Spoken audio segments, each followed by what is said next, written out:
Under the moonlit sky, Amina nervously revealed to Kwame that she was pregnant, a revelation that stunned him into silence. The weight of their secret affair now seemed insurmountable, threatening to shatter the fragile peace they had maintained. As whispers began to spread throughout the village, the tension grew, culminating in a dramatic village council meeting where their fate hung in the balance. The community's reaction was a mix of outrage and sorrow, with Chief Kofi's stern expression reflecting the gravity of their betrayal. The emotional high point left viewers breathless, eager to see if love could survive the storm of scandal and societal judgment.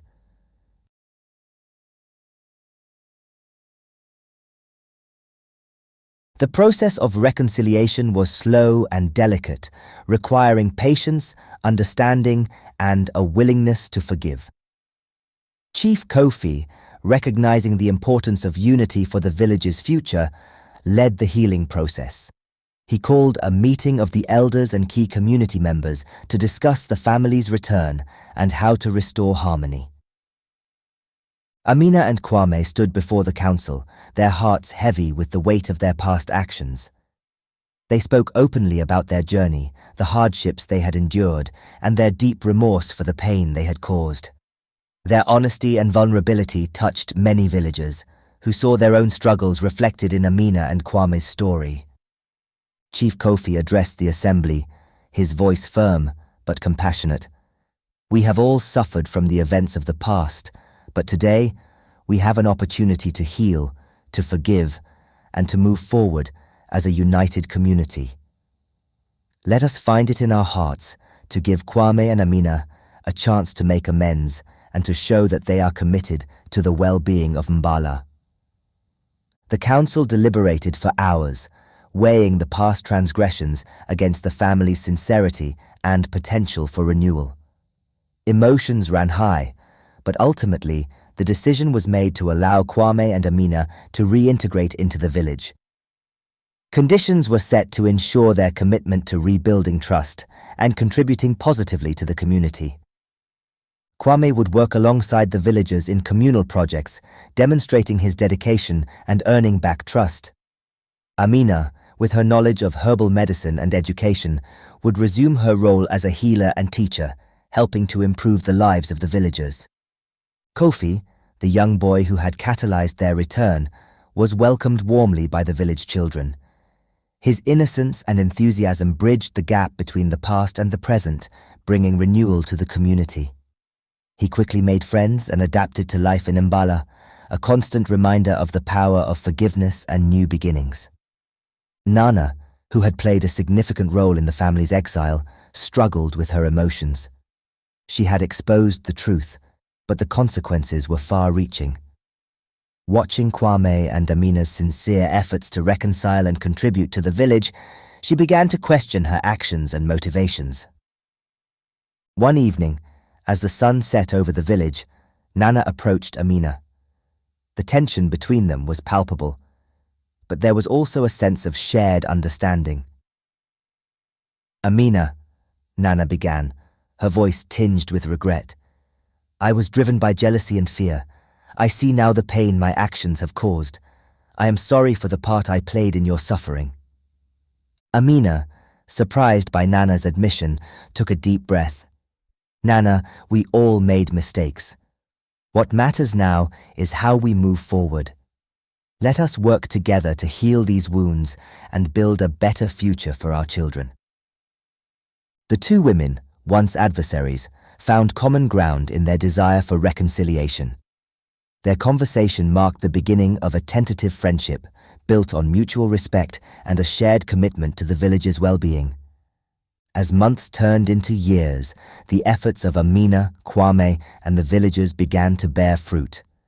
The strained bonds were gradually mended, and the sense of community and unity that defined Mbala was restored. Chief Kofi, now a venerable elder, looked on with pride as his family and village healed and grew stronger. Kofi, the young boy, thrived in the environment of love and support. He learned the stories of his ancestors, the values of his people, and the importance of forgiveness and compassion. As he grew, he embodied the best qualities of his parents, becoming a symbol of hope and renewal for the entire village. The path to reconciliation had been long and challenging, but it was deeply rewarding. Amina and Kwame's journey from exile to acceptance was a testament to the power of love, resilience, and the human spirit's capacity for forgiveness and growth. Together, they had faced their past, healed their wounds, and built a future filled with promise and hope. As Mbala worked on healing, Nana felt very lonely. Her actions that led to Amina and Kwame's exile made her feel guilty. At first, she felt happy about exposing their affair, but now she felt regret. Nana used to be respected in the village, but people began to question her motives. They talked about her actions and started to doubt her. Nana's influence and status began to fade. Chief Kofi noticed this change and felt sad. He valued Nana's wisdom, but her actions had hurt her reputation. For true healing, the village needed to address Nana's role too. One evening, Chief Kofi called a meeting. The elders and important villagers gathered. Nana attended, knowing her actions would be judged. Chief Kofi spoke, "We have healed some wounds, but there are still truths to face. Nana, your actions led to Amina and Kwame's exile. We must address this for true reconciliation." Nana, filled with regret, said, "I acted out of jealousy and fear. I wanted to protect my family and traditions, but I caused great pain. I am very sorry." The villagers listened. Some felt sympathy, others still felt angry.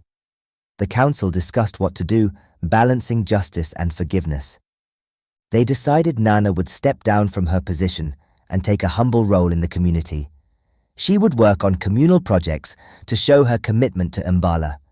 This decision had mixed reactions but was a step forward. Nana accepted the decision and worked to rebuild trust. Over time, her efforts paid off and she found peace in her new role. Amina and Kwame noticed Nana's change and felt relief and empathy. They appreciated her efforts to make amends. Their relationship with her became more respectful. Mbala emerged stronger and more united. The journey of healing brought the community closer, fostering understanding and compassion. Nana's downfall was a painful but necessary step. Her story reminded everyone of the consequences of manipulation and the importance of accountability and forgiveness. The lessons from her experience helped guide Mbala towards a future built on trust and respect. Life in Mbala was slowly returning to normal as the community continued to heal.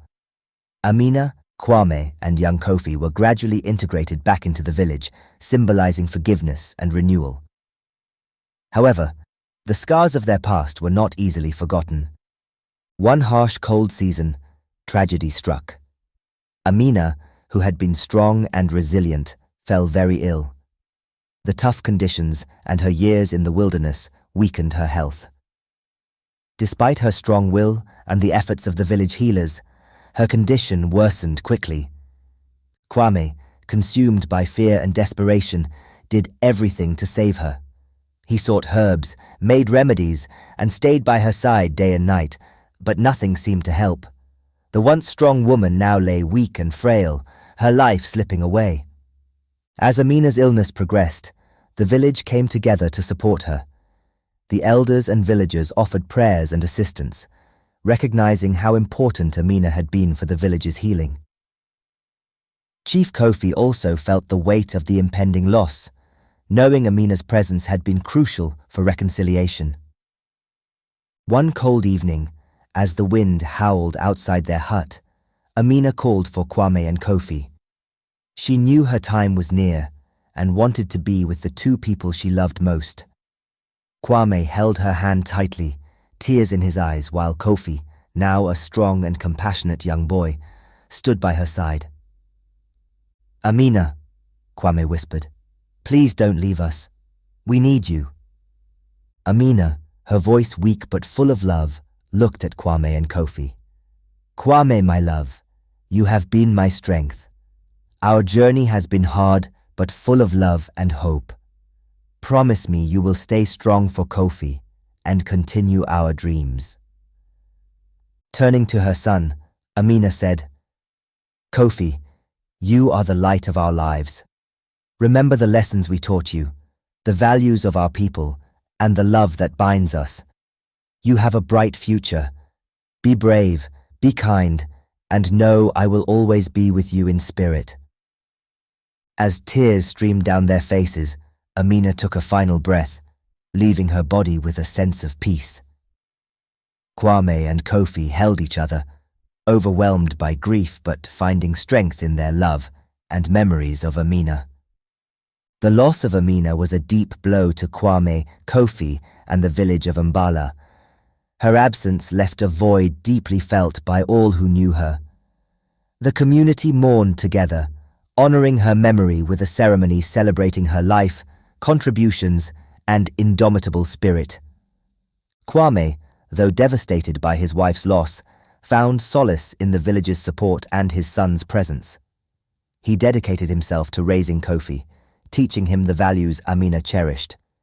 Each day reminded him of the love and resilience that had carried them through dark times. Kwame resolved to honor Amina's memory by living a life of strength, compassion, and hope. Kofi, though young, showed remarkable maturity and strength. He carried his mother's legacy with pride, embodying the best qualities of both parents. The loss of Amina was heavy, but it fueled his determination to positively impact the village and uphold her values. Amina's death was a reminder of life's fragility and the enduring power of love and community. Her memory became a guiding light for Mbala, inspiring acts of kindness, resilience, and unity. Though her presence was missed, her spirit lived on in the hearts of those she had touched, shaping the village's future and her family's lives. The loss of Amina left Kwame in deep despair. The love of his life was gone, leaving a void he couldn't fill. He struggled to find the strength to continue, and each day felt like a battle. The village saw Kwame's sorrow. He withdrew from activities, spending long hours alone in the forest where he and Amina had found refuge. Memories of their time together haunted him, and he often felt lost in thoughts of what could have been. The weight of his grief was heavy, and he feared he might never recover. Young Kofi, though grieving himself, became a source of strength for Kwame. The boy's resilience inspired Kwame to find a way through his sorrow. Kofi reminded Kwame of Amina's love and the life they had built together. Kwame knew he had to be strong for his son. One afternoon, as Kwame sat by the river, lost in thought, Kofi approached him. "Papa, I miss Mama too, but she wouldn't want us to be sad forever. She would want us to live, be strong, and remember her with love and happiness." Kwame looked at his son, his eyes filled with tears. "Kofi, I know you're right. It's just so hard without her. She was my strength, my guide. I don't know how to move on." Kofi took his father's hand. "We move on by honoring her memory, by living the way she taught us. We have each other, and we have the village. We can do this together." Inspired by Kofi's words, Kwame began to take small steps towards healing. He re-engaged with the village, participating in activities and seeking support from friends and family. The villagers, seeing his pain, offered their compassion and understanding. Chief Kofi, now an elder, helped Kwame navigate his grief. He shared stories of loss and resilience, reminding Kwame of his inner strength. "Grief is a journey, Kwame," the chief said one evening. "It is not something to overcome, but something to live with. Your love for Amina will never fade, but you must find a way to live in her memory, to honor her through your actions and your love for your son." Kwame took these words to heart, finding solace in the idea that Amina's spirit was still with him. He focused on making a positive impact on the village and raising Kofi to be a strong and compassionate leader. Each day he found a little more strength, a little more hope, and a deeper sense of purpose. The healing process was slow and had setbacks, but Kwame's determination never wavered. He channeled his grief into constructive actions, working to improve the lives of those around him and to ensure Amina's legacy lived on. He shared her teachings and love with the village, helping to build a stronger, more united community. Kofi thrived in this environment of support and love. He grew into a young man of remarkable character, embodying the best qualities of his parents. His resilience and determination inspired those around him, and he quickly became a respected and beloved member of the village. Kwame's journey through grief taught him the strength of the human spirit and the power of love and community. Though the loss of Amina would always be a part of him, he honored her memory by living a life filled with compassion, resilience, and hope. Together with Kofi, he faced the future with a renewed sense of purpose, determined to build a legacy that would make Amina proud. Thank you for watching. We hope you enjoyed the story. Please like and share with your friends and family. Also, click on the subscribe button and the notification bell icon to get notified when we upload the next story. Thank you, and bye for now.